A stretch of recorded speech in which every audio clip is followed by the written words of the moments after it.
العلم هو النور الهادي والمفتاح لكل الخير من يرد الله به خيرا. بسم الله الرحمن الرحيم. الحمد لله رب العالمين والصلاة والسلام على رسوله الكريم وعلى آله وصحبه أجمعين.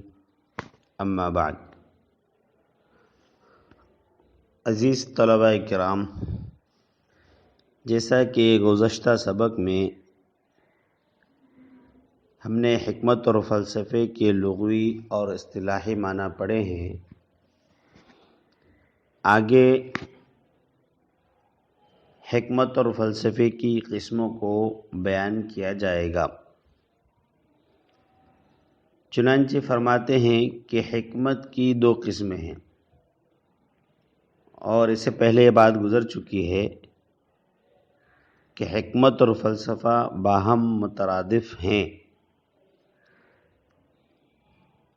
ایک کا دوسرے پر اطلاق بالکل درست ہے، بلکہ جو حکمت ہے وہی فلسفہ ہے اور جو فلسفہ ہے وہی حکمت ہے۔ چنانچہ آگے تقسیم کو بیان کرتے ہیں کہ حکمت کی دو قسمیں ہیں، ایک ہے حکمت عملی اور ایک حکمت نظری۔ حکمت عملی کس کو کہتے ہیں؟ آپ عبارت پر ایک نظر کر لیں۔ حکمت عملی ایسی چیزوں کے صحیح حالات کے جاننے کو کہا جاتا ہے جن کو وجود میں لانا ہماری قدرت و اختیار میں ہو، حکمت عملی کہلاتا ہے۔ جیسے ہمارے اعمال و افعال، تہذیب نفس کے قوانین بنانا، گھر، محلہ، شہر کی فلاح و بہبود کے قوانین و دستور متعین کرنا وغیرہ۔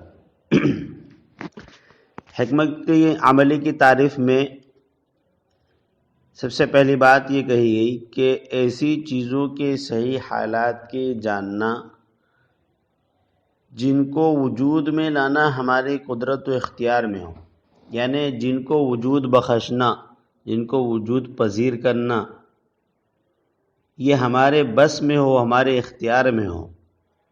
جیسے ہمارے اعمال اور افعال ہے، ہمارے نماز، روزہ، اچھے اعمال، برے اعمال، اچھے اخلاق، برے اخلاق، اسی طریقے سے تہذیب نفس کے قوانین بنانا، یعنی جس سے ہماری اپنی ذات سنورے، ہمارا ظاہر اور باطن اچھا ہو، اس کے لیے کن کن اعمال کی ضرورت ہے ان کو جاننا اور ان پر عمل کرنا۔ آدمی پاک صاف رہے، صاف ستھرے کپڑے پہنے، تو اپنے آپ کو سنوارنے کی جتنی چیزیں ہو سکتی ہیں اعمال کے تعلق سے، کرنے کے تعلق سے، کام کے تعلق سے، وہ سب حکمت عملی ہوگی۔ جی اسی طریقے سے گھر میں ہماری ترقی ہو، کامیابی ہو، گھر کو صاف ستھرا رکھنا، گھر میں کن کن اشیاء اور چیزوں کی ضرورت ہوتی ہے ان کو جان کر اس پر عمل کرنا، ان کو حتی الامکان پوری کرنے کی کوشش کرنا۔ اسی طریقے سے محلے میں جن چیزوں کی ضرورت ہوتی ہے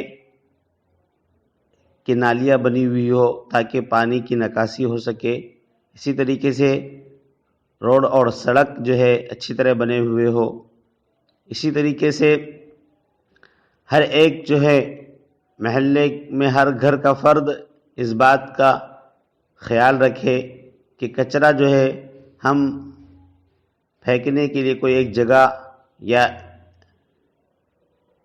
بالٹی وغیرہ میں ڈالیں اور اس کو کہیں دور لے جا کر پھینکے تاکہ محلے کے اندر صاف صفائی ستھرائی رہے، کسی قسم کی گندگی نہ ہو۔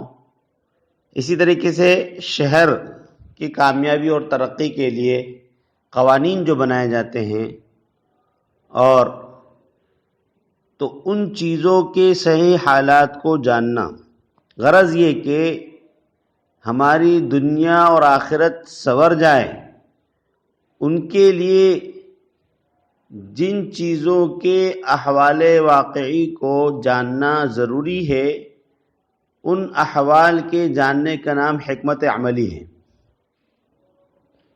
اور وجہ تسمیہ بھی ظاہر ہے کہ اس حکمت کا مقصد عمل ہے، لہذا اس وجہ سے حکمت عملی کہا گیا۔ حکمت نظری پر، اس کی عبارت پر بھی ایک نظر کر لیں، پھر اس کے بعد اس کو سمجھنے کی کوشش کریں گے۔ حکمت نظری ایسی چیزوں کے صحیح حالات کے جاننے کو کہا جاتا ہے جن کو وجود بخشنا ہماری قدرت و اختیار سے باہر ہو، جیسے نباتات، حیوانات، زمین، سورج، چاند وغیرہ۔ ان کو وجود میں لانا انسان کے اختیار سے باہر ہے، البتہ ان کی خصوصیات اور ماہیتوں کے دریافت کی کوشش کی جا سکتی ہے۔ تو حکمت نظری ایسی چیزوں کے حالات کے جاننے کو کہا جاتا ہے کہ جن چیزوں کو وجود میں لانا ہمارے بس میں نہیں ہے، جیسے آسمان بنانا، آسمان کو وجود میں لانا یہ ہمارے اختیار سے باہر کی چیز ہے۔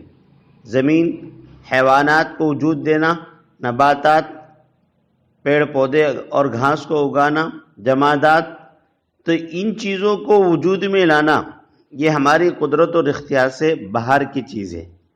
اب ان چیزوں کے صحیح حالات کو جاننا تاکہ ہمیں اس کے ذریعے سے ہمارے علم میں اضافہ ہو اور اس سے ہمیں خاطر خواہ فائدہ حاصل ہو، تو ان چیزوں کے آسمان، زمین، حیوانات، نباتات، ان چیزوں کے خصوصیات اور ماہیت، یعنی ان کو وجود میں تو نہیں لا سکتے ہم، لیکن ان کی ماہیتوں کو دریافت کر سکتے ہیں کہ سورج کی ماہیت اور اس کی حقیقت کیا ہے، کس چیز سے بنا ہے، آسمان کس چیز سے بنا ہے، زمین کے اندر کیا چیز ہے، اسی طریقے سے نباتات کیسے اگتے ہیں، تو ان کی ماہیتوں کی دریافت کی ہم کوشش کر سکتے ہیں، اور اس سے ہمیں علم حاصل ہوگا اور اس سے ہمیں فائدہ حاصل ہوگا، ہمارے علم کے اندر اضافہ ہوگا، معلومات ہماری بڑھے گی۔ اور وجہ تسمیہ بھی حکمت نظری کی ظاہر ہے کہ اس حکمت کا مقصد صرف قوت نظریہ یعنی قوت عقلیہ کی تکمیل ہے، اور یہ حکمت اسی لیے پڑھی جاتی ہے تاکہ ہماری اور انسان کی معلومات بڑھے۔ تو یہ دو قسمیں ہیں حکمت کی، حکمت عملی اور حکمت نظری۔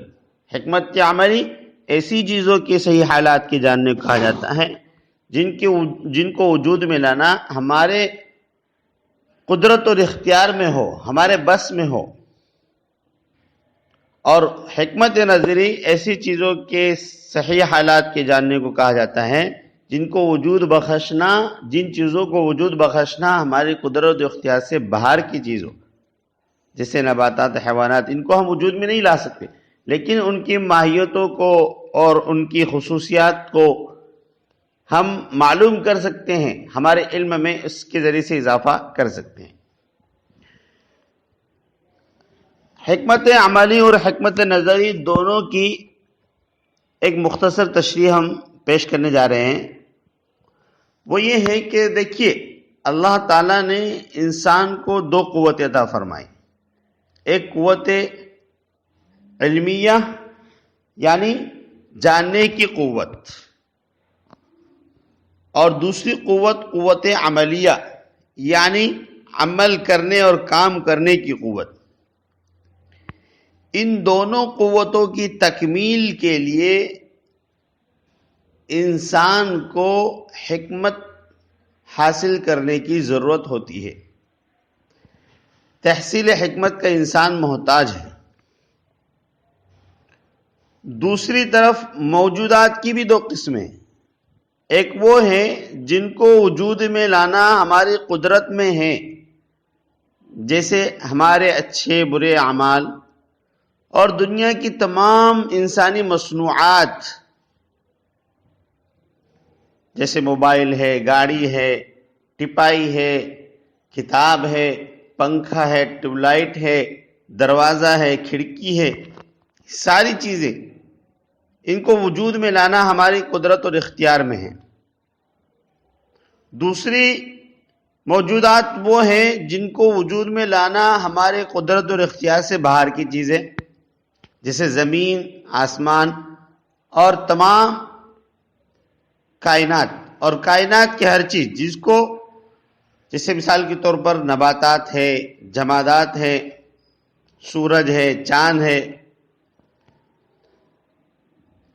تو اب یہاں پر یہ سمجھیں کہ جن موجودات کو یا جن موجودات کا وجود ہماری قدرت اور اختیار میں ہے، ان کے حالات سے بحث کرنے کو حکمت عملی کہتے ہیں، اور جن کا وجود ہماری قدرت میں نہیں ہے ان کے حالات سے بحث کرنے کو حکمت نظری کہتے ہیں. حکمت نظری کی تحصیل سے غرض اور اس کی وجہ محض اپنی قوت علمی کی تکمیل ہوتی ہے، اور حکمت عملی کی غرض دینی یا دنیاوی مفاد کے لیے اس پر عمل کرنا ہوتا ہے. اب جیسے جغرافیہ کے اندر مختلف ملکوں، پہاڑوں اور دریا وغیرہ کے حالات ہوتے ہیں، تو اس لیے ان کو پڑھا اور پڑھایا جاتا ہے کہ ہم ان میں کسی قسم کی تبدیلی کریں. یہ اس لیے نہیں پڑھتے، یا علم حیت اس لیے نہیں پڑھتے کہ آسمانوں کی اشکال اور حرکات میں ہم کچھ رد و بدل کر سکیں، تبدیلی کر سکیں، کچھ عدل اور بدل کر سکیں، بلکہ ان کی تحصیل سے ہمارا مقصد محض اپنی معلومات کو بڑھانا ہے اور قوت علمی کو طاقت پہنچانا ہے. اور علوم دینیہ، قرآن، حدیث، فقہ وغیرہ، یا علوم دنیاویہ جیسے صنعت اور حرفت کے جو فنون ہیں، ہم اس غرض سے پڑھتے ہیں کہ پہلے ان کو سمجھیں، پھر دینی اور دنیاوی فوائد حاصل کر کے ان پر عمل کریں. تو حکمت عملیہ کے اندر عمل ہے اور حکمت نظریہ کے اندر محض اپنی معلومات کا بڑھانا ہے. آگے پھر حکمت عملیہ اور حکمت نظریہ ہر ایک کی 3 قسمیں بیان کی گئی ہے. انشاءاللہ ان کو آئندہ اسباق میں پڑھیں گے. اللہ تعالی ہم سب کو علم نافع عطا فرمائے، ہمارے اس پڑھنے پڑھانے کو قبول فرمائے. السلام عليكم. لا تنسوا الاعجاب بالفيديو والاشتراك في القناة تشجيعا لنا لنستمر بنشر المزيد إن شاء الله.